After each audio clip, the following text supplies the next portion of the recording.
everyone, meteorologist Robert Spetta joining you here on today, the 4th of October, 2014, during the evening hours, actually right around 09 Universal Standard Time. What you are looking at is the satellite imagery for our latest typhoon. This is Vongfong, towards the east of Guam and Saipan, and this is expected to impact those islands on Monday morning as a typhoon. At this time, typhoon watches are in place. The Guam National Weather Service indicating that typhoon strength conditions, basically the same as a hurricane watch if you were in the States, are expected in the next 48 hours here. And really, they're expecting to pass right over Rota about 10 a.m. Guam time, just off the northern end of Guam. Andersen Air Force Base is located up here on the northern portions of the big island. Also over towards Saipan, right in the right front quadrant. So you're going to be seeing these typhoon strength conditions as well. The storm passes just south of the island here. So let's zoom in on this. This is from the Meteor Earth app here. And we see our islands here on Sunday. The wind really starts to pick up for those of you in Saipan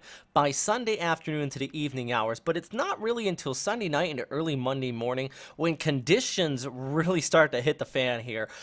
Passing right between these islands, right front quadrant, right moving over Saipan. So you could be seeing these winds definitely, I think, upwards about 65 knots sustained, 90 knots gusting up to. Also, the waves are going to be fairly high. We're talking about several meter high waves, about 15-foot breakers. Stay out of the water. Stay away from the ocean. That's a big thing you want to keep an eye out for here. Actually, the Guam National Weather Service really holding no punches back with this one. You remember all the damage that Halong brought. Actually, it really blocked most roads on Guam. Numerous power lines down, power out for most of the islands. Big thing to note here is stay calm and keep informed. If you're watching this update, you're probably one of those people that are being informed as much as possible.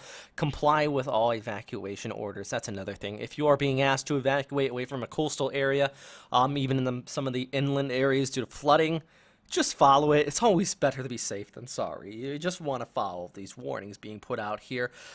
Storm surge, it's going to become dangerous right near the immediate coastline. They're saying about 2 to 4 feet possible. So if your house is right on the beach, then you could be seeing that threat of storm surge. That will be mainly here on Monday, tapering off during the evening hours as the storm system starts to pull off there towards the east, leaving behind it still some wet conditions. You have that moisture inflow wrapping in from the south, so showers still expected in Guam, even going into Tuesday before they start to taper off. Where's the storm system going in the long range? I mean, at the same time, we have Vongfong moving across the Mariana Islands. We also have Typhoon making landfall. We have another update on that very soon after making this one.